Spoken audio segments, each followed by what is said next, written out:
Hello friends, welcome to Chettinad அம்மணி channel. எல்லோரும் எப்படி இருக்கீங்க? எல்லோரும் சந்தோஷமாகவும் ஆரோக்கியமாகவும் இருப்பீங்கன்னு நான் நம்புகிறேன். இன்றைக்கி நான் பார்க்க போகிற பதிவு என்ன அப்படின்னா, நம்ம வீட்டில் எப்படி குலதெய்வத்தை வச்சு வழிபாடு செய்கிறது. அதுவும் பார்த்தீங்க அப்படின்னா, ஒவ்வொரு வெள்ளிக்கிழமையும் நம்ம வீட்டில் குலதெய்வம் தெரிஞ்சாலும் சரி, இல்லை குலதெய்வம் எங்களுக்கு எந்த தெய்வம்னே தெரியாதுன்னு நினைக்கிறவங்களுக்கும் சரி, நாம் வாரம் வெள்ளிக்கிழமை எப்படி நம்ம வழிபாடு செய்கிறது அப்படிங்கிறத பற்றி இந்த பதிவில் பார்க்கலாம். எப்போதுமே பார்த்தீங்க அப்படின்னா, குலதெய்வம் தான் நம்மளுக்கு முதல் கடவுள். ஒவ்வொரு குடும்பங்களுக்கும் சரி, குலதெய்வத்தை வணங்கிட்டு போனோம் அப்படின்னா எல்லா காரியமுமே வெற்றி பெறும்.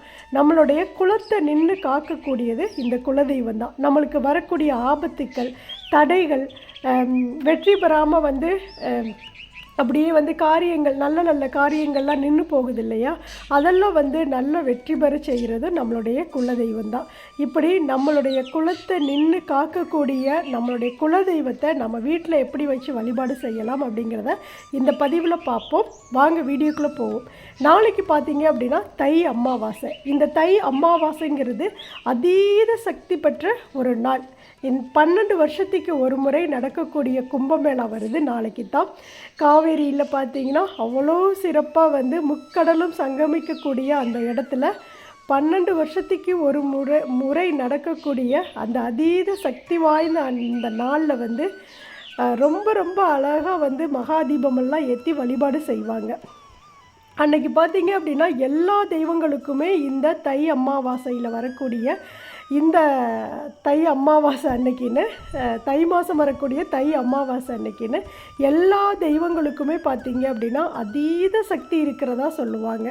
அப்போது அது போக நம்மளுடைய குலதெய்வத்துக்கும் அமாவாசை பௌர்ணமி நாளில் தான் பார்த்தீங்க அப்படின்னா நம்மளுடைய குலதெய்வம் அதீத சக்தியோடு இருப்பாங்க. அந்த நாளில் நம்ம வேண்டக்கூடிய காரியங்கள் எல்லாமே வெற்றிகரமாக முடியும் அப்படிங்கிறதான் பெரியோர்களுடைய வாக்கு. அதுபடி தான் பார்த்தீங்க அப்படின்னா அப்போ உள்ள பெரியவர்கள்லாம் தை மாதம் தை அமாவாசைக்கு விரதம் இருப்பாங்க.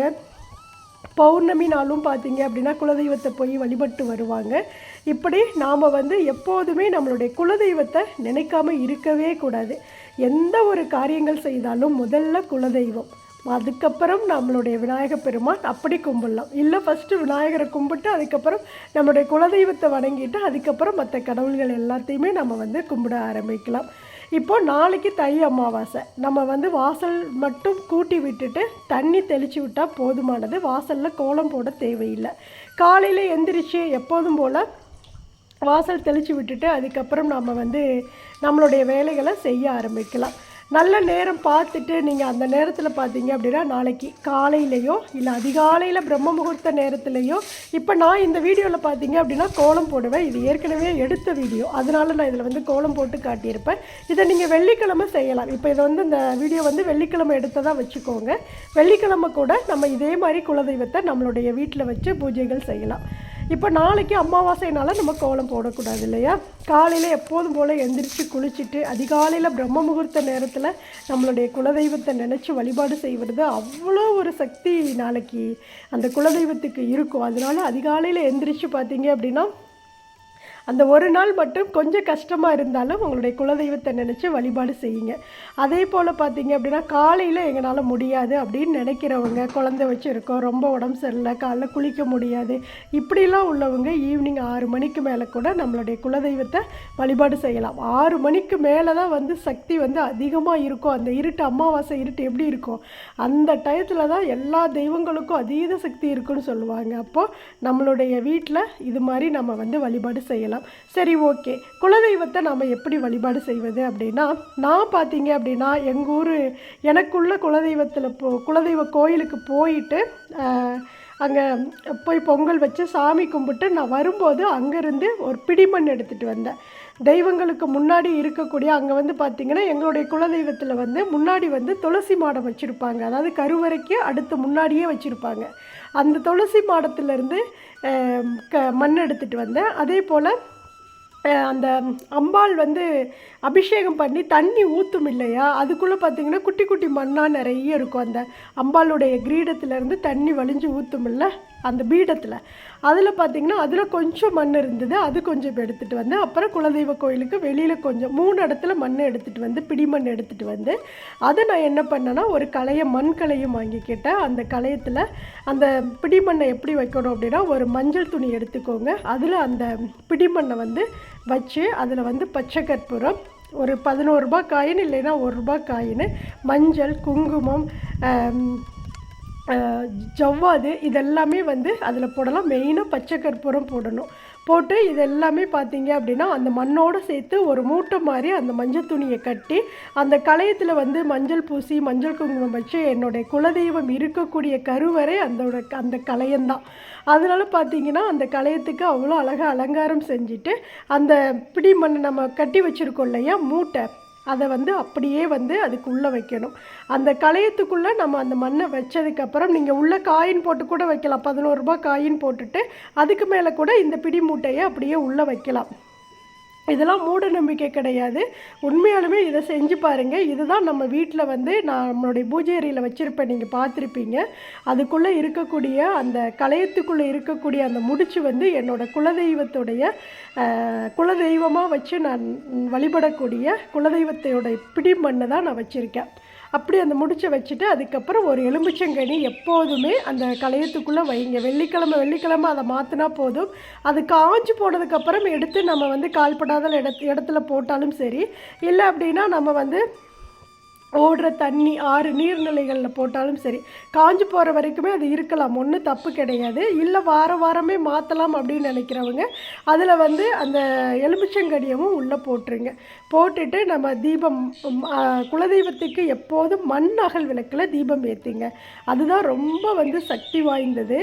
நம்ம என்னதான் வெள்ளி விளக்கு வச்சுருந்தாலும் சரி, பித்தளை விளக்கு வச்சுருந்தாலும் சரி, இல்லை விதவிதமாக மாடலாக அழகழகாக விளக்குகள் வச்சுருந்தாலும் மண் விளக்குக்கு தான் அதீத சக்தி இருக்குன்னு சொல்லுவாங்க. அதனால தான் நான் எப்போதுமே நிலைவாசல்லையும் சரி, இல்லை என்னோடய குலதெய்வத்துக்கிட்டையும் சரி, மண் அகல் விளக்கு தான் இத்தனை வருஷ காலமாக நான் ஏற்றிக்கிட்டு வர்றேன். அதனால் பாவை விளக்கு கூட பார்த்தீங்க அப்படின்னா அது வந்து பீங்கானில் செஞ்சது, ஆனால் அதில் கூட விளக்கு இருக்கும். ஆனாலும் நான் அதுக்குள்ளே ஒரு மண் விளக்கு வச்சு தான் தீபம் ஏற்றுவேன். அப்படி மண் விளக்கு ஏற்றுறது ரொம்ப நல்லது. மண் விளக்கு ஒன்று எடுத்துக்கோங்க, மஞ்சள் குங்குமம் வச்சுட்டு கீழே ஒரு தட்டம் வச்சு அதில் வந்து அட்சதை போட்டுக்கோங்க, 1 ரூபா காயின் வச்சுட்டு அந்த அகல் விளக்கை எடுத்து அதில் வச்சுட்டு நீங்கள் தினமுமே தீபம் ஏற்றி வழிபாடு செய்கிறதா இருந்தாலும் தீபம் ஏற்றி வழிபாடு செய்யலாம். இல்லை எங்களால் தினமுமே முடியலை அப்படின்னா வாரம் வெள்ளிக்கிழமை அந்த கலையத்துக்கு முன்னாடி நம்ம வந்து அந்த கலையை வைக்கிறோம் இல்லையா, அதுக்கு கீழே பார்த்தீங்க அப்படின்னா அப்படியே நம்ம வைக்காமல் அதில் ஒரு தட்டம் வச்சு அதில் பச்சரிசி வந்து பரப்பி விட்டுட்டு அது மேலே தூக்கி அந்த கலையத்தை வைங்க. இன்னுமே ரொம்ப நல்லது. நான் அப்படி தான் வச்சுருக்கேன். இந்த பச்சரிசி நம்ம எப்போ மாற்றலாம் அப்படின்னா, நம்ம 2 வாரத்துக்கு ஒரு டைம் கூட மாற்றிக்கலாம், ஒன்றும் பிரச்சனை இல்லை. பூச்சி பிடிக்கிற மாதிரி இருந்தது அப்படின்னா நம்ம மாற்றிட்டு அந்த அரிசியை நம்ம வந்து சமைச்சு சாப்பிட்டுக்கலாம். அதை வேஸ்ட்டு பண்ண வேண்டாம், சமைச்சு சாப்பிட்டுக்கலாம். இல்லை அப்படின்னா காக்கா குருவிகளுக்கு நம்ம வந்து உணவாக கொடுக்கலாம். மறுபடியும் அந்த கலையத்தை நம்ம எப்போ சுத்தம் பண்ணி வைக்கலாம் அப்படின்னா ஒவ்வொரு வெள்ளிக்கிழமையும் நம்ம முடிஞ்சால் நம்ம செய்யலாம். இல்லை அப்படின்னா 2 வாரத்துக்கு ஒரு டைம், 1 மாதத்துக்கு ஒரு டைம் கூட. ஏன்னா அதில் நம்ம குப்பையெல்லாம் செய்கிறது.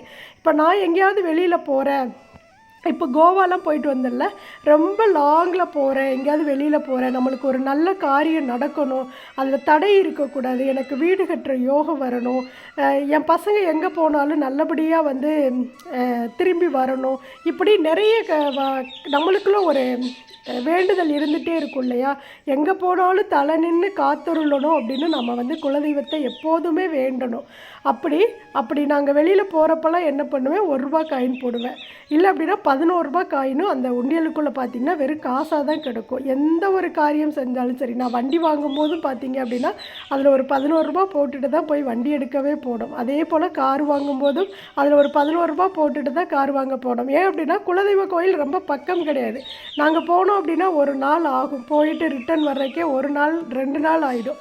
அப்படிங்கிறப்போ நாம் அங்கே உள்ள அம்பாலை எடுத்தாந்து தான் என் வீட்டில் வச்சுருக்கேன். அதனால் நான் அதை குலதெய்வமாக வந்து பாவிச்சு கும்பிட்டுட்ருக்கேன். அப்படிங்கிறப்போ என்னோடய குலதெய்வத்தை வந்து அப்படியே கண்ணில் கொண்டாந்து நிறுத்திக்குவேன். என்னோடய மொபைலில் ஃபோட்டோ வச்சுருக்கேன், அதை பார்த்துட்டே நான் வந்து சாமி கும்பிட்டுக்குவேன்.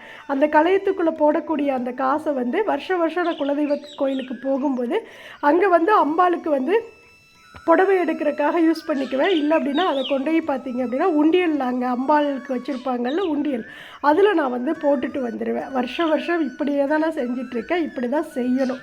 அந்த காசை நம்ம எதுக்குமே செலவு பண்ணக்கூடாது. அம்பாளுக்காக நம்ம செலவு பண்ணிக்கலாம். இல்லை அப்படின்னா உண்டியலில் கொண்டு போட்டுடலாம். இதை வந்து கண்டிப்பாக நாளைக்கு வந்து செய்யுங்க. இதை பற்றி நான் ஏற்கனவே நம்மளுடைய சேனலில் ஒரு வீடியோ கொடுத்துருக்கேன், எப்படியெல்லாம் செய்யணும் அப்படின்னு. அதோட பதிவையும் நான் வந்து உங்களுக்கு ஃபஸ்ட்டு கமெண்ட்டில் நான் வந்து கொடுக்குறேன், பாருங்கள். அதில் எப்படியெல்லாம் வச்சு நம்ம வந்து வழிபாடு செய்யலாம் அப்படிங்கிறத பற்றியும் இன்னுமே ரொம்ப விரிவாக நான் வந்து அதில் பேசியிருப்பேன்.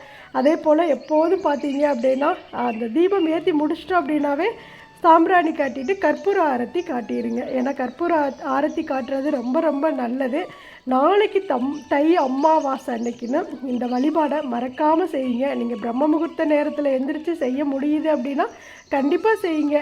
இல்லை அப்படின்னா பிரம்ம முகூர்த்த நேரத்துலலாம் எந்திரிக்க முடியாது அப்படின்னு நினைக்கிறவங்க ஈவினிங் வந்து 6 மணிக்கு மேலே நம்ம எப்போ வேணாலும் இது மாதிரி சாமி கும்பிடலாம். சரி, ஓகே, எங்களுக்கு பிடிமண் எடுக்க முடியாது, எங்களுக்கு குலதெய்வ கோவிலே எங்களுக்கு என்னன்னே தெரியாது அப்படின்னு நினைக்கிறவங்க ஒரே ஒரு மண் அகல் விளக்கு மட்டும் எடுத்து அதில் கீழே ஒரு தட்டம் வச்சு அதில் ஒரு பச்சரிசியோ அட்சதையோ போட்டுட்டு அந்த மண் அகல் விளக்குக்கு கீழே ₹1 காயின் வச்சு அந்த மண் அகல் விளக்கை நல்லா, நீங்கள் புது அகல் விளக்கு வாங்கிக்கிட்டாலும் சரி, இல்லை பழைய விளக்கே இருந்தாலும் கழுவிட்டு ஏற்றலாம், ஒன்றும் தப்பு கிடையாது. அந்த விளக்குக்கு மஞ்சள் குங்குமம் வச்சு திரி போட்டு நல்லெண்ணெய் ஊற்றுங்க. இல்லை நெய் இருந்தால் நெய் ஊற்றி கூட நம்ம தீபம் ஏற்றலாம். அந்த தீபம் தான் நம்மளுடைய குலதெய்வம் அப்படி நினச்சி அந்த தீபத்துக்கு பூவெல்லாம் வச்சுட்டு நம்ம எப்போதும் போல் கற்பூர ஆரத்திலாம் எடுத்து வழிபாடு செய்யலாம். உங்களுடைய குலதெய்வம் உங்களுடைய குலத்தை நின்று காக்கும். கண்டிப்பாக நம்பிக்கையோடு செய்யுங்க. நாளைக்கு அதிசக்தி வாய்ந்த நாள்.